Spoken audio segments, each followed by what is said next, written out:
Trump afirmó el domingo que Estados Unidos e Israel acordaron aplazar nuevos ataques contra Irán, siempre que se alcance rápidamente un acuerdo para poner fin a la guerra que enfrenta a ambos países desde hace más de 5 meses. En una publicación en Truth Social, el presidente estadounidense aseguró que Washington estaba preparado para golpear a Irán a niveles no vistos desde la Segunda Guerra Mundial, pero dijo haber aceptado cancelar la operación tras solicitudes de países de Oriente Medio. Añadió que cualquier acuerdo deberá incluir la reapertura inmediata del estrecho de Hormuz y el fin de la amenaza nuclear iraní. Teherán desmintió esas declaraciones. La agencia iraní Mehr las calificó de una nueva mentira y aseguró que las Fuerzas Armadas permanecen en máxima alerta. Irán también mantuvo contactos con Arabia Saudita, Pakistán y Turquía para abordar el riesgo de una escalada regional. Mientras tanto, el Ministerio de Relaciones Exteriores iraní afirmó el domingo estar cerca de alcanzar un acuerdo con Omán para establecer una nueva ruta de tránsito para los buques en el estrecho de Hormuz, una vía estratégica para el comercio mundial de hidrocarburos. Hormuz sigue en el centro de la crisis. Irán exige permisos y el pago de tasas de tránsito a las embarcaciones que cruzan la zona, mientras la firma Kepler reporta un fuerte desplome del tráfico marítimo. Al mismo tiempo, la guerra abre un nuevo frente en el Mar Rojo. Los rebeldes hutíes de Yemen, aliados de Irán, anunciaron un bloqueo de los puertos sauditas y reivindicaron ataques contra petroleros e instalaciones energéticas.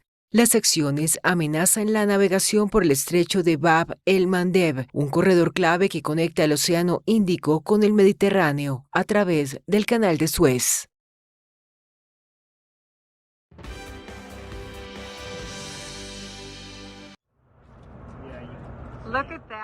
Miles de personas recibieron órdenes de evacuación en Spokane, en el estado de Washington, después de que un incendio forestal de rápida propagación llegara a las puertas de la ciudad.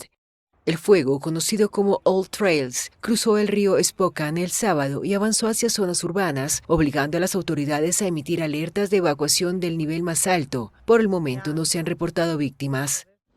La emergencia se produce en medio de una de las peores temporadas de incendios registradas en el estado. Más de 80.900 hectáreas han ardido en Washington, que enfrenta su 4º año consecutivo de sequía extrema. Las autoridades atribuyen la rápida expansión de las llamas a la combinación de vientos fuertes y condiciones excepcionalmente secas. El Servicio Nacional de Meteorología emitió una alerta de bandera roja por riesgo extremo de incendios en el este del estado. Mientras aviones cisterna multiplican las descargas de agua para contener el avance del fuego, la Guardia Nacional moviliza efectivos de apoyo y los servicios de emergencia habilitaron refugios para los evacuados.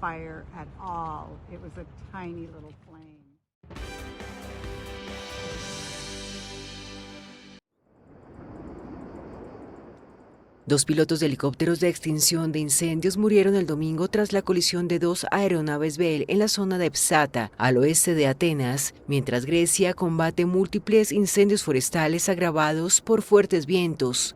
Los pilotos, un ciudadano danés y otro griego, fueron trasladados inconscientes al hospital, donde se confirmó su fallecimiento. La tripulación del segundo helicóptero fue rescatada sana y salva. El accidente eleva a 5 el número de víctimas mortales relacionadas con los incendios en Grecia esta semana. Las autoridades suspendieron las operaciones de los helicópteros Bell en la zona mientras se investiga el accidente. Grecia enfrenta una situación crítica. En apenas una semana, las llamas han arrasado más de 16.000 hectáreas de bosques y tierras agrícolas. Cerca de Porto Germeno, a unos 70 kilómetros de Atenas, un incendio ha devastado más de 10.000 hectáreas y podría ser catalogado como un mega incendio. El primer ministro Kyriakos Mitsotakis advirtió que los vientos han alcanzado los 100 kilómetros por hora, complicando las operaciones de extinción y obligando a evacuar varias localidades. La emergencia se desarrolla en un verano marcado por incendios históricos en Europa. En Francia, el mayor incendio forestal desde 1949 arrasó 42.000 hectáreas y obligó a evacuar a más de 220.000 personas en Gironda.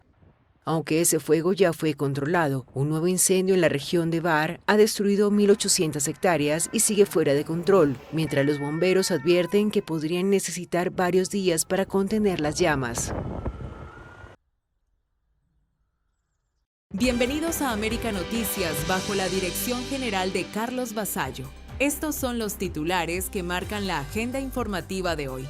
Revelan los detalles. El régimen ahora busca los dólares de Trump en plena crisis de Cuba. Les contamos. Trump pone a España como advertencia. Eso le pasará a Estados Unidos si regresa el bando equivocado. Mientras los cubanos esperan soluciones, Díaz-Canel resucita el discurso de Fidel para responder a Trump. ¡Viva Fidel y Raúl! Cubanoamericano podría perder la ciudadanía, AIS busca deportarlo por fraude millonario. Las claves del día. Camilo Egaña pone la noticia en contexto con su análisis agudo de Cuba, Estados Unidos y el mundo. Esto es América Noticias. Comenzamos.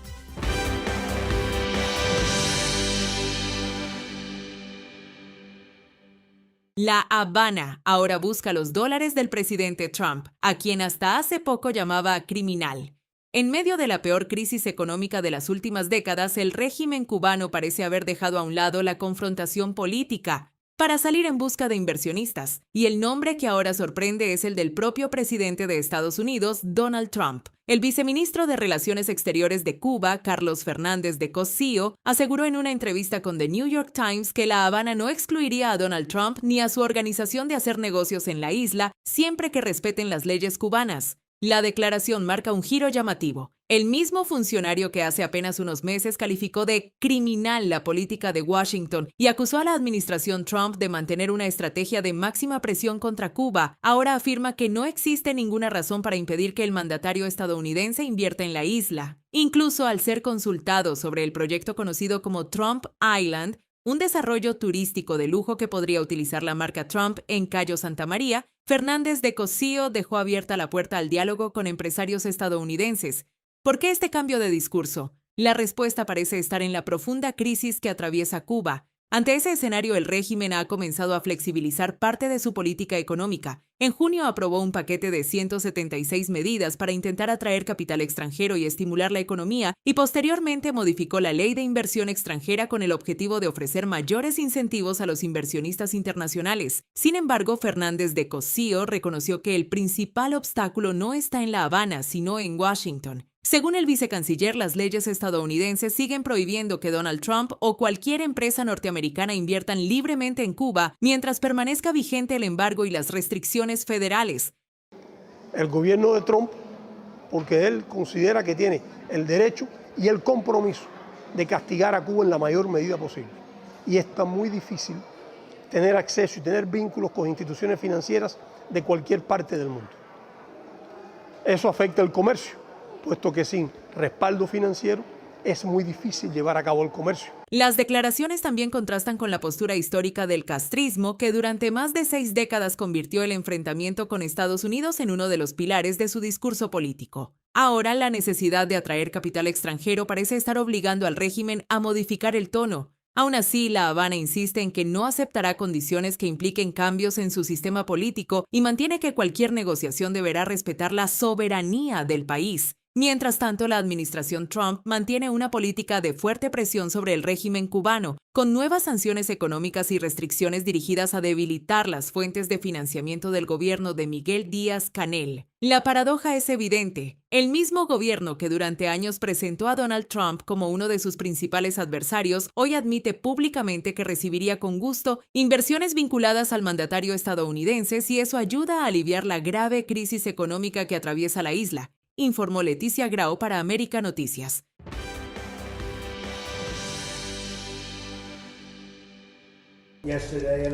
Ayer vi España y presencié la catástrofe. Parecía una invasión de un país por cientos de miles de personas. Y lo mismo nos va a pasar si los republicanos no ganan las elecciones. Solo que peor. Mucho más grande, mucho más fácil de cruzar, a pesar de que hemos construido miles de kilómetros de muro, como dije que haríamos, pero no lo hicimos. Olvídalo.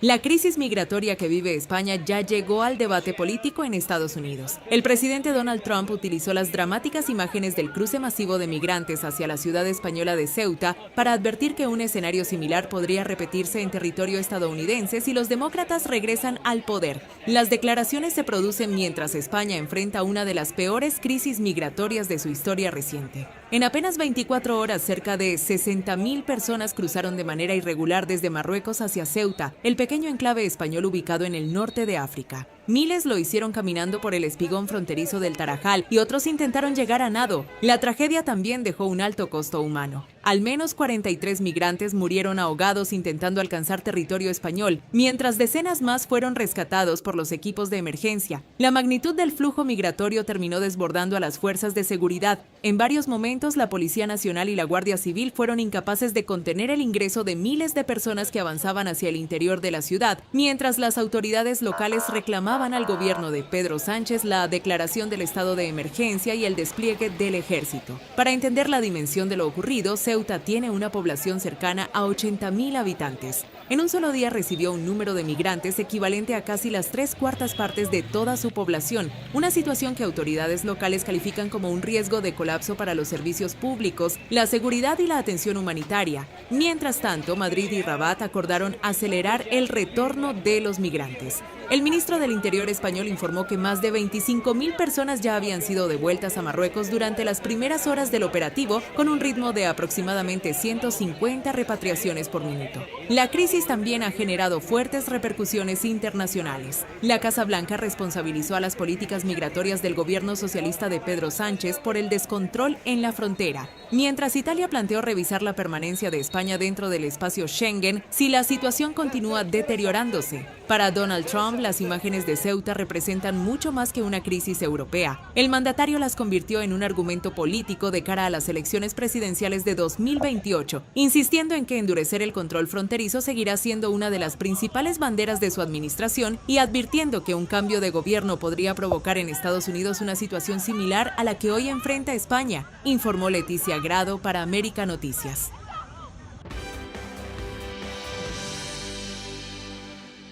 ¡Viva Fidel y Raúl! ¡Viva! ¡Gloria eterna a los mártires de la patria! ¡Gloria! ¡Viva Cuba Libre! ¡Viva! Mientras millones de cubanos siguen esperando respuestas a los problemas que enfrentan cada día, Miguel Díaz-Canel volvió a hacer lo que mejor sabe, pronunciar un discurso político. Durante la clausura de la Asamblea Nacional, el gobernante cubano respondió al informe del Departamento de Estado de Estados Unidos, presentado por el secretario Marco Rubio, calificándolo de panfleto propagandístico. Pero lo que más llamó la atención fue otra de sus afirmaciones. Según Díaz-Canel, Fidel Castro vive y promete seguir librando batallas por un mundo mejor. La frase llega a pocos días de cumplirse el centenario del nacimiento del fallecido líder de la revolución y en momentos en que el régimen intensifica los homenajes para intentar mantener vigente su legado político. Las ideas de Fidel están retoñando con una vitalidad sorprendente entre personas de todas las generaciones, de todos los continentes y de las más diversas escuelas políticas. Fidel ya no es solo nuestro, se agiganta y se multiplica. Fidel vive y promete seguir librando batallas por un mundo mejor. ¡Viva Fidel y Raúl!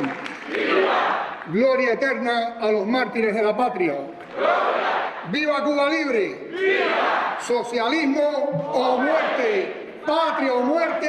¡Venceremos! Pero mientras desde el poder se habla de Fidel, de revoluciones y de batallas ideológicas, muchos cubanos siguen preguntándose cuándo llegará el turno de hablar de los problemas que afectan su vida cotidiana. El informe del Departamento de Estado acusa al régimen cubano de haber sostenido durante décadas operaciones de espionaje, infiltración política y apoyo a movimientos extremistas, además de fortalecer sus vínculos con Rusia, China e Irán. Sin embargo, la respuesta del gobierno cubano no fue desmontar una por una esas acusaciones ni presentar pruebas que las contradijeran. Prefirió insistir en que Washington intenta fabricar pretextos para justificar una agresión contra la isla y volvió a calificar a la administración Trump de neofascista. Es una narrativa que los cubanos han escuchado durante décadas. Cada vez que aumenta la presión internacional, el discurso oficial vuelve a concentrarse en el enemigo externo, mientras las respuestas sobre la situación interna siguen siendo escasas. A casi 70 años del triunfo de la revolución, el gobierno continúa apelando a los mismos argumentos, a los mismos símbolos y a los mismos enemigos para explicar la situación del país. Mientras tanto, Una nueva generación de cubanos que no vivió los primeros años del castrismo reclama algo mucho más concreto: oportunidades, estabilidad y un futuro que no dependa de consignas políticas. Y es precisamente ahí donde crecen los cuestionamientos, porque mientras el régimen insiste en hablar de las batallas de Fidel, millones de cubanos siguen librando otra muy distinta, la de sobrevivir cada día en un país donde las soluciones siguen sin llegar y donde los discursos parecen multiplicarse mucho más rápido que los resultados, informó Camilo Lavastilla para América Noticias. Las claves del día, los temas y las reacciones de lo que está haciendo noticia. Hola a todos, les saluda Camilo Egaña y estas son las claves del día. Mi vecino se le escapó al diablo. Mi vecino es un personaje que merece un programa de televisión como mínimo semanal. Mi vecino suele decir que Estados Unidos y Cuba son como la revista Hola, en la que siempre aparecen los mismos, hablan los mismos y muestran a los mismos en las fotografías. Y tiene razón. Ahora el gobierno cubano dice que el cierre de la embajada colombiana en Cuba se debe a una supeditación política del nuevo gobierno de Colombia a Estados Unidos. El gobierno de Colombia acaba de decir que está dispuesto a romper las relaciones diplomáticas con Cuba, con Nicaragua, porque el presidente electo colombiano ha dicho que en su gobierno no quiere relaciones con las tiranías. ¿Qué está en juego a partir de ese anuncio? Primero, el acuerdo de complementación agrícola que podría irse a bolina. Es un acuerdo que otorga preferencias arancelarias mutuas en más de 1.000 productos colombianos y cubanos. Colombia exportaba a Cuba alimentos e insumos industriales y Cuba pues le mandaba a Colombia tabaco, licor y vacunas. Parece que eso pasa a segunda página. Entre tanto, Sandro Castro, el nieto de Fidel Castro, el bufón nacional, reaparece y vuelve a hacer noticia.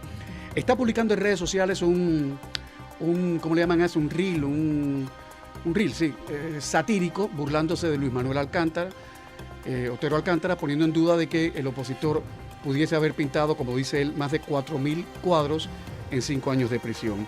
Sandro Castro es un ser que más que hablar balbucea, pero tiene sus seguidores en redes sociales.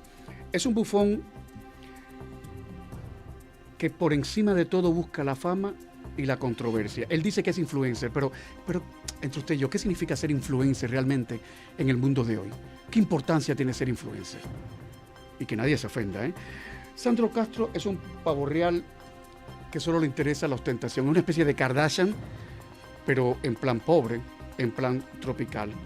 Es el dueño de un club en La Habana que tiene precios de Miami Beach, es la criatura más rara del castrismo, pero lo que todo el mundo se preocupa y se pregunta es ¿por qué su tío abuelo Raúl lo tolera? ¿Alguien sabe por qué Raúl Castro tolera a Sandro Castro y no tolera a los manifestantes de la misma manera? En la otra galaxia, lejos de Sandro, donde viven los cubanos, el 60% del país estuvo sin luz el 26 de julio, que se supone que es el día de la rebeldía nacional según el gobierno. Ese día la principal termoeléctrica de la isla sufrió la parada número 20 en lo que va de año. Y otras 7 termoeléctricas están fuera de servicio. Y con la noche llegaron los cacerolazos, llegaron las protestas y llegaron los boinas negras. En algunos sitios, para que tengan una idea, los apagones superaron las 30 horas consecutivas. Y eso que era 26 de julio. El 22 de julio en Santiago de Las Vegas, durante una protesta, 4 policías detuvieron y golpearon brutalmente a un chico de 13 años. Se llama Alex Javier Hernández González. Su madre cuenta que mientras pateaban al chico, él le decía, soy un menor de edad, soy un menor de edad. Y le iban dando más y más golpes. El grupo de asesoría legal Cubalex denuncia que los adolescentes entre 16 y 18 años enfrentan procesos penales a los que no se permite a veces la asistencia de sus padres y familiares directos. Menores de 16 años, aunque no son penalmente imputables bajo la ley formal de Cuba, son arrestados y condenados sistemáticamente en Cuba. Pero el gobierno está más interesado en blanquear, en adecentar, en apoyar la imagen del hombre del traje gris, del político más gris del país, que es Díaz-Canel, tras la hora de burlas que generó la entrevista donde habló de la utopía en la televisión que Putin tiene para descalificar sobre todo a Estados Unidos. Un diputado oficialista del municipio Playa, uno de esos tipos jóvenes, entusiastas, que cree que la revolución es eterna, dijo lo que sigue. Los cubanos últimamente terminamos discutiendo el 10% o menos de una historia e ignorando el otro 90%. Este diputado del gobierno se refería a Sandro Castro, porque lo que hablan los cubanos constantemente es de que quieren vivir como seres humanos en su propio país, y eso estoy seguro que ocupa más del 90% de la conversación nacional. Otra cosa es lo que diga el periódico Granma. Otra cosa es lo que le diga la revista Hola, donde siempre salen los mismos, hablan los mismos y se fotografían los mismos.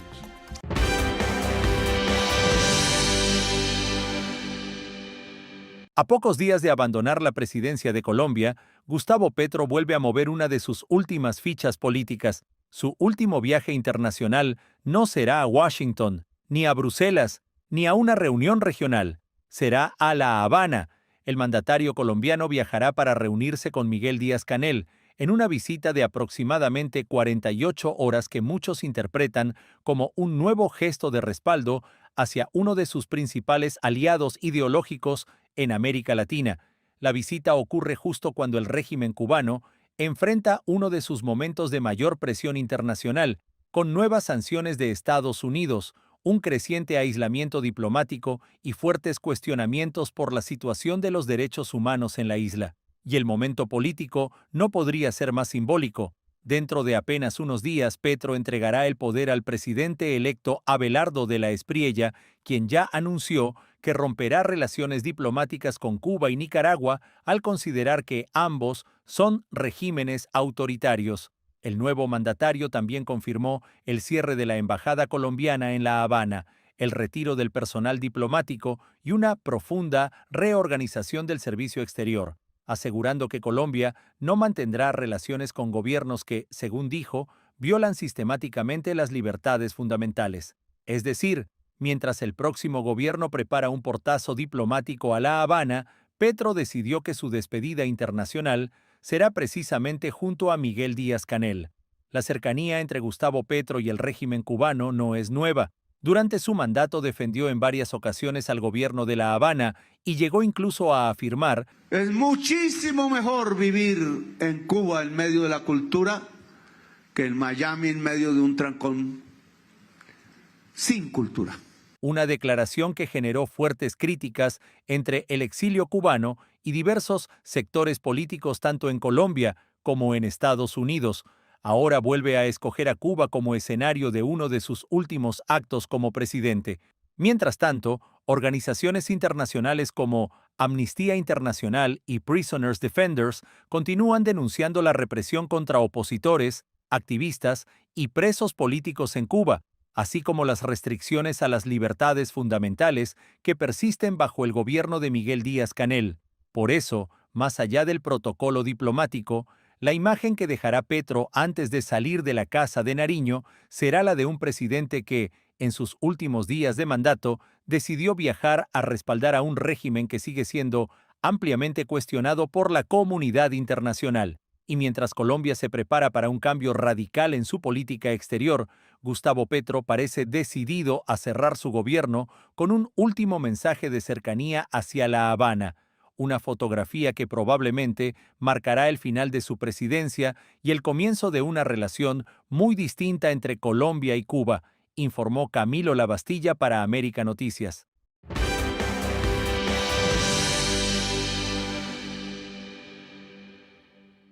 Con los apagones, los cubanos también pierden el contacto con el resto del mundo.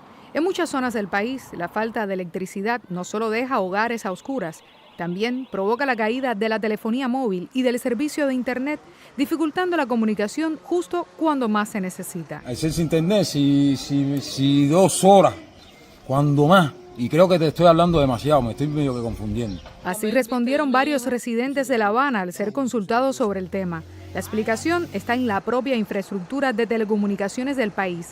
Las radiobases, que permiten la cobertura celular, funcionan con electricidad y aunque cuentan con baterías de respaldo, estas fueron diseñadas para sostener el servicio durante cortes eléctricos de corta duración. La empresa estatal ETEXA dijo que el 47,5% de las radiobases se apagan durante los apagones. Ya no puedo hablar casi con mi familia, que están todas allá, que prácticamente todas. ¿Viste? ¿Qué hago? Que le dejo un mensaje que suelte el teléfono, ¿no? Para cuando ya entre ya que yo lo vea. Bueno, a mí me afecta en todo porque yo vivo de la internet. Tengo un negocio de ropa y cuando no hay corriente, el internet no funciona para nada. No permite que tú puedas vender ni nada. Los teléfonos pierden hasta la señal. No puedes hablar apenas, no puedo llamar, no tienes contacto ninguno. La gran contradicción es que el régimen impulsa una economía cada vez más digital, mientras el país enfrenta apagones diarios y una infraestructura de telecomunicaciones que falla precisamente cuando se corta la electricidad. En otras palabras, la bancarización depende de una conectividad que hoy no está garantizada, lo que termina afectando directamente la vida cotidiana de la población. Las antenas que permanecen operativas enfrentan otro problema, la saturación. Miles de usuarios intentan conectarse a la misma infraestructura, provocando llamadas que no entran, mensajes que se retrasan y una navegación por Internet lenta o simplemente inexistente. Los apagones no dan tregua y además afectar la vida cotidiana de los cubanos deja a millones de personas sin la posibilidad de tener una herramienta básica para enfrentar cualquier emergencia, mantenerse informados o simplemente conocer cómo se encuentran sus familiares. Soy Jani González. Entre líneas, la noticia detrás de la noticia. Dice Díaz-Canel que las medidas, las transformaciones, esas 176 medidas no son para dar un paso al capitalismo, sino para avanzar en la construcción socialista. Eso es una declaración que acaba de hacer y habla de que tampoco es consecuencia de la presión de los Estados Unidos. Ellos hicieron esto, nada que ver con ningún tipo de presión, y las declaraciones fueron hechas en la clausura de las sesiones de la Asamblea del Poder Popular Cubano y dicen que todo esto es una decisión soberana. Vamos a ir poco en detalle en cada una de estas cosas. Voy a darles ejemplos específicos para que ustedes, como siempre, saquen sus conclusiones, ¿no? Díaz-Canel se contradice. Se han aprobado actividades típicas de una economía de mercado, absolutamente. Eliminarían todo lo que se estuvo vendiendo, haciendo después de 1959, que fue durante décadas, lo que el régimen persiguió, el régimen castigó, el régimen calificó como prácticas económicas abusivas que promovían la desigualdad. Eso fue el discurso de muchísimos años, ¿no? Durante décadas la propiedad privada fue el lobo de Caperucita. Casi 70 años después regresan, hay como un regreso al pasado, a la propiedad privada para intentar salvar la destrucción evidente provocada por esa centralización de la economía que está probado que no funciona, no tiene que ver, no da incentivos, no funciona, ha sido un fracaso en todo el mundo. Este paquete, siempre digo que más oportunista que reformista, incluye lo siguiente, por ejemplo, autorización de la banca privada y apertura de la inversión extranjera en el sector no estatal. Cuando Díaz-Canel habla de que no hay presión por parte de los Estados Unidos, los cambios no responden a un interés. Esto no surgió porque si viene después del cerco, viene después de una presión internacional y sobre todo después de lo que ocurrió el 3 de enero con Maduro. Ahí se vieron en el espejo de lo que puede ocurrir, ¿no? Por ejemplo, ¿qué hace el Cangrejo? Hablando con Marco Rubio, se ha sugerido la compensación de bienes confiscados en el pasado. ¿Sobre qué dialogan? Porque Washington le respondió al régimen que las medidas que habían tomado no eran necesarias. ¿Había alguna conversación previa al respecto? Como diría Pardollada, ustedes, los más mayores, lo recordarán, qué desparpajo, como decía. Por supuesto, los ciudadanos cubanos independientes no podrán fundar un periódico, no podrán tener una emisora de radio como esta, por ejemplo, un canal de televisión con periodistas independientes, con diversidad de opinión, porque pierden el control de la información política. Eso sí que no es negociable. No podrán crear universidades independientes, no van a poder hacerlo porque se terminaría el adoctrinamiento, la historia, la filosofía, los libros de textos independientes, forman mentes independientes, ¿no? Y ese diversionismo ideológico no se va a permitir. Por ese tema precisamente de las universidades es que yo siempre estoy, y lo digo aquí también, que el gobierno, el Estado no debe en ningún momento meterse en lo que es la educación. Dejemos la educación para los educadores, para las personas expertas en ese tema. Básicamente, sí, va a haber cambios o se están planteando una serie de cambios, pero lo que es el modelo político, eso no es negociable y lo vemos con el tema de la prensa, lo vemos con el tema de las universidades y lo vemos con el tema de que no va a haber elecciones libres, no existe la posibilidad de que un cubano tenga el derecho de decir quiero postularme a tal posición y que pueda ser electo. Partido único. Es un insulto, ¿no? Esas declaraciones de Díaz-Canel, otra justificación de una mente estrecha, mediocre, incapaz. Y esas declaraciones sí que son, como dijo el otro día él erróneamente, una utopía en el horizonte.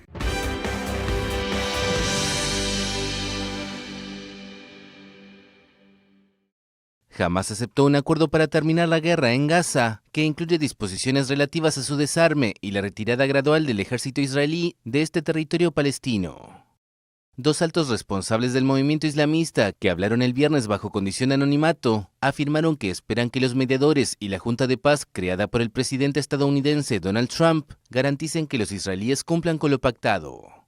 El desarme del grupo, que controla el enclave desde 2007, era uno de los principales obstáculos para poner fin a la guerra con Israel tras el alto al fuego firmado en octubre. Israel todavía no reaccionó oficialmente al anuncio hecho la noche del jueves por el mandatario estadounidense, quien aseguró que se trata de un acuerdo histórico y un paso monumental hacia una paz y seguridad duraderas. Una fuente política israelí dijo a la AFP que el acuerdo propuesto no resolvía satisfactoriamente las peticiones del país para una desmilitarización completa de Gaza. También indicó que esta cuestión no fue tratada durante la reunión esta semana en la Casa Blanca entre el primer ministro israelí Benjamín Netanyahu y Trump. Uno de los negociadores de Hamás, que señaló que el grupo está haciendo concesiones para salvar al pueblo de Gaza de la muerte y el desplazamiento, aseguró que Israel no intervendrá en la cuestión del desarme. Y agregó que la tarea correrá a cargo del Comité Nacional para la Administración de Gaza, un órgano de tecnócratas palestinos que debe gestionar durante el período de transición la vida cotidiana en el territorio. No obstante, según medios egipcios y palestinos, sus integrantes se encuentran actualmente en Egipto, porque Israel no permite a sus miembros acceder al enclave. Trump dijo que una vez que Hamás esté desarmado, las fuerzas israelíes se retirarán y la Fuerza Internacional de Estabilización trabajará con una nueva fuerza policial palestina para asumir la responsabilidad sobre Gaza. Esta estructura en vías de creación reunirá a tropas de varias naciones, bajo la égida de la Junta de Paz. Un informe de AFP para América Noticias.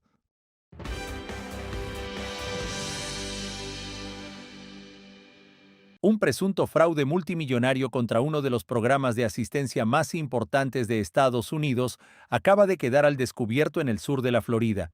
Un gran jurado federal acusó a 4 residentes de Florida de integrar una organización que, durante casi 7 años, habría robado más de $19 millones del programa de asistencia nutricional suplementaria, conocido como SNAP o Food Stamps, dinero destinado a ayudar a familias de bajos ingresos a comprar alimentos. Los acusados fueron identificados como Rajaye Ahmad Ali, de 63 años y residente de Miramar, Sami Jamhur, de 43 años y residente de Hollywood, Cristian Giovanni Amaro, de 27 años y residente de Miami, y Adel Amro, de 23 años y residente de Fort Myers. Según el Departamento de Justicia, el esquema operó desde julio de 2019 hasta mayo de este año, utilizando varios comercios autorizados para aceptar tarjetas EBT en los condados de Miami-Dade y Broward. Las autoridades aseguran que Rajaye Ahmad Ali era propietario del negocio Brown Sugar, Sami Jamhur administraba Quick Stop y Cristian Giovanni Amaro era dueño de Quickie Mini Market. De acuerdo con la investigación, Ali y Amaro habrían entregado ilegalmente las terminales electrónicas asignadas a sus establecimientos para que fueran utilizadas en el negocio de Jamhur, una práctica expresamente prohibida por las normas del programa federal. Las consecuencias para los acusados podrían ser severas. Rajaye Ahmad Ali, enfrenta una pena máxima de 65 años de prisión y además las autoridades revelaron que ya tenía una orden final de deportación. Cristian Giovanni Amaro podría recibir hasta 55 años de cárcel. Sami Jamhour enfrenta una pena máxima de 50 años. Y Adel Amro podría ser condenado hasta a 30 años de prisión si es hallado culpable. La investigación fue desarrollada por el FBI, la Oficina del Inspector General del Departamento de Agricultura de Estados Unidos, con apoyo de agencias policiales locales, luego de seguir durante años el rastro de millones de dólares que, según la acusación, nunca debieron salir del programa de ayuda alimentaria. Mientras el proceso judicial apenas comienza y los acusados mantienen la presunción de inocencia, este caso vuelve a poner bajo la lupa el fraude contra programas financiados con dinero de los contribuyentes y refuerza la vigilancia de las autoridades sobre el uso indebido de los beneficios públicos en el sur de la Florida, informó Camilo Lavastilla para América Noticias.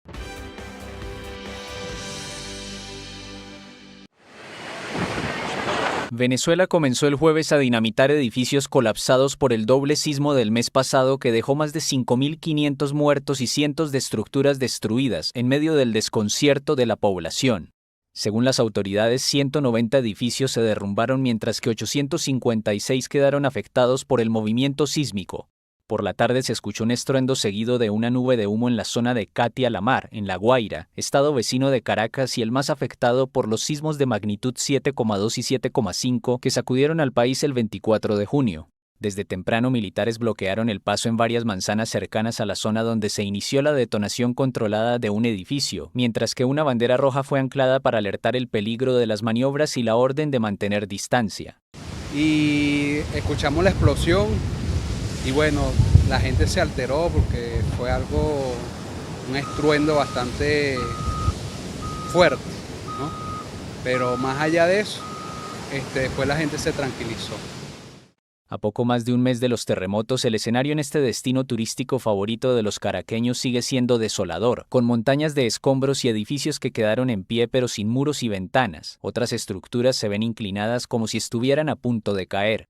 El ministro del Interior Diosdado Cabello afirmó que la demolición ocurrió tal cual fue planificada e indicó que una vez caído el edificio se reanudan las tareas de recuperación de cuerpos para entregarlos a sus familiares. Eso al estado La Guaira. El último balance oficial divulgado el 24 de julio cifraba en 5.546 los muertos, sin embargo cada día son recuperados cadáveres entre las ruinas. El gobierno ha evitado desde el principio hablar de desaparecidos, pero según una fuente diplomática y cálculos de otros expertos podrían rondar los 10.000. El Banco Mundial estima que solo los daños materiales ascienden a unos 19.500 millones de dólares. Un informe de AFP para América Noticias.